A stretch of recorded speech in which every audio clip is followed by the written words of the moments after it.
Hello everyone, welcome to CLAT prep. जैसा कि आपको पता है, हम डेली न्यूज़ एनालिसिस करते हैं, फैक्चुअल एनालिसिस करते हैं और उसके साथ साथ 20 क्वेश्चंस की प्रैक्टिस भी करते हैं।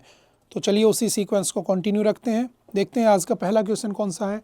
विच of the following acts is being replaced और repealed by the sustainable harnessing and advancement of nuclear energy for transforming India, that is Shanti bill.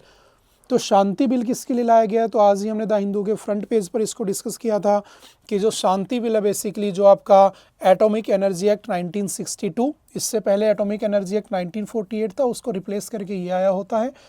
और उसके बाद हमने civil liability for nuclear damage act pass किया था। इन दोनों को ही चेंज कर हमने एक नया बिल इंट्रोड्यूस कर दिया जिसका नाम है शांति। और उसका मतलब यही है सिंपल सा कि जो प्राइवेटाइजेशन है वो किया जा रहा है, प्राइवेट प्लेयर्स को अलाउ किया जा रहा है न्यूक्लियर इंडस्ट्री में आने के लिए। बस इतना सा है। चलते हैं थोड़ा सा आगे, बाकी हमने डिस्कस कर लिया था वहाँ पे। Which current law before 2025 specifically dealt with liability for nuclear accidents in India? तो कौन सा था? तो civil liability for nuclear damage act 2010 उससे पहले था।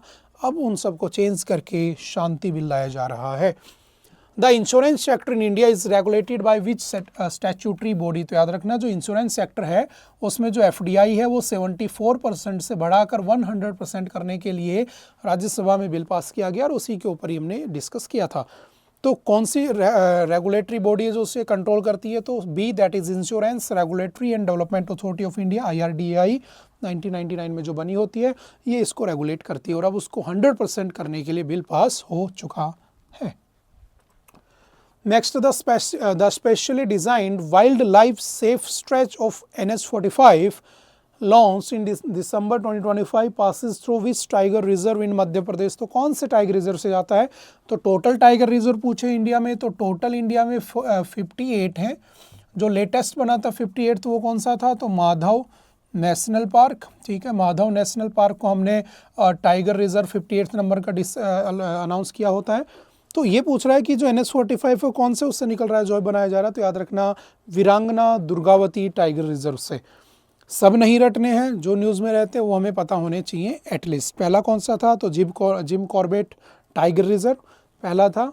और अभी कौन सा है? तो याद रखना, माधव नेशनल पार्क 58 नंबर पे बना है। A new species of snake head fish named चन्ना भोई। तो कह रहा है कि जो चन्ना भोई है बेसिकली कहाँ की है, जिसको अभी ढूंढा गया है जो फिश है, तो बेसिकली ये है आपकी Meghalaya. Option number A is the right answer. Simple सा याद रखना। Which of the following attack helicopters has been inducted into the Indian army's 451 army aviation squadron completing its fleet in December 2025? तो कौन सा है जो हेलीकॉप्टर ऐड ऑन किया गया? तो ये आपके DRDO की न्यूज़ है, defence research and development organisation. Definitely एक एग्जाम के अंदर आपके एक पैसेज आता ही आता है। ठीक है, तो DRDO हम ऑलरेडी पढ़ते हैं पहले से, तो DRDO का ही काम है बेसिकली। ठीक है, या उसके साथ HAL और बहुत सारी जो अदर कंपनीज मिलकर कोलैबोरेट करके बनाती हैं। तो H-64E Apache, option number D is the right answer. Next, which is the highest civilian award of Ethiopia conferred on Prime Minister Narendra Modi in December 2025? तो हमारा जैसे भारत रत्न है, ऐसे ही कौन सा है इथियोपिया का जो मोदी जी को दिया गया? तो मोदी जी को the great honour Nishan of Ethiopia दिया जा चुका है। Option number C is the right answer. Next है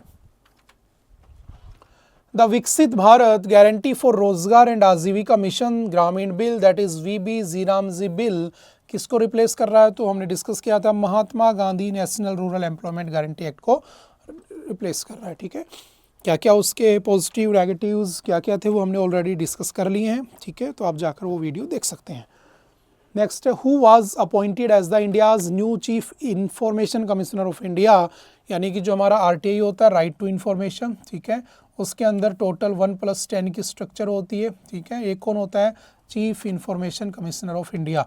तो अभी कौन बने हैं? तो अभी रिसेंटली बने हैं Rajkumar Goyal. Option number C is the right answer, chief information commissioner of India. ठीक है, next, Narpuh wildlife sanctuary कौन से स्टेट में पूछ रहा है? तो सिंपल से याद रखना, option number D, that is Meghalaya. Meghalaya में ये लोकेटेड है।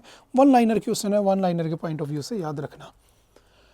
As per the latest reforms, what is the maximum foreign direct investment permitted in the Indian insurance sector under the automatic route? तो याद रखना अभी 74% था, अब उसे बढ़ाकर 100% करने की बातें की जा रही हैं, वो हम ऑलरेडी पढ़ चुके हैं।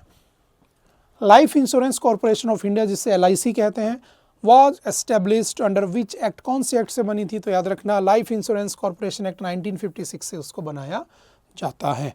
ठीक है।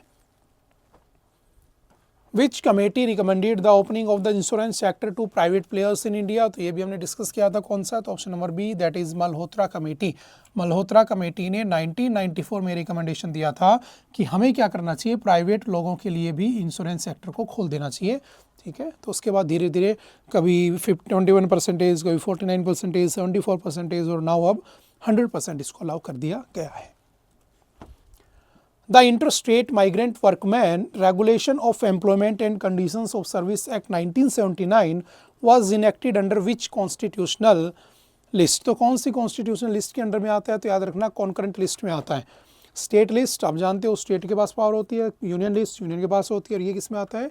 Concurrent list. Option number C is the right answer.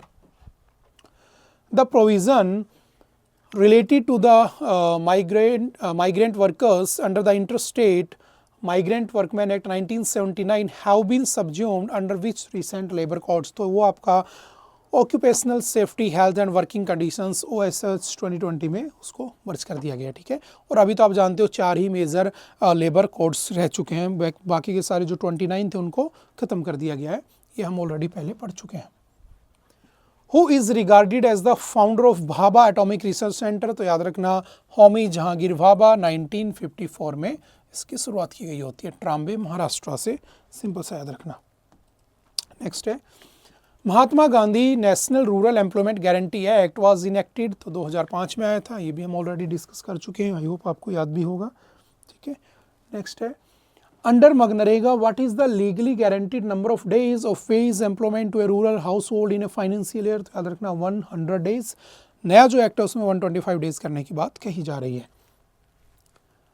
Which of the following is the primary implementing agency of मनरेगा? तो कौन करता है? तो याद रखना gram panchayat. Option number B is the right answer. ठीक है। विलेज लेवल पर पूछ रहा है तो gram panchayat. India conducted its first nuclear test code name smiling Buddha, तो कब हुआ था? 1974, आपका 16 मई 1974 को ये टेस्ट किया जाता है। ठीक है। कौन सा? Operation smiling Buddha. फिर बाद में कब होता है? तो 11 मई, 18 मई, ना कि 16 है ना, 18 मई, 11 मई और ये 13 मई। ठीक है। 1998 उस समय अटल बिहारी वाजपेयी जी थे, उसका नाम था ऑपरेशन शक्ति, और उससे हम न्यूक्लियर पावर्ड हो गए थे। ये हमने अनऑफिशियली किया था, ऑफिशियली बताया नहीं था उन्हें, बस इतना सा फर्क है। ठीक है। चलते थोड़ा सा आगे। ओके, आई थिंक आज के लिए इतना ही था। आई होप कि आपको बातें समझ में आई होंगी। फिर भी अगर कोई डाउट रहता है तो आप एनी टाइम आकर मिल सकते हैं, पूछ सकते हैं, अपने डाउट को क्लियर कर सकते हैं। ओके, बाय बाय, मिलते हैं दोबारा से फिर कभी किसी नेक्स्ट लेक्चर में। Okay, thank you, have a nice day.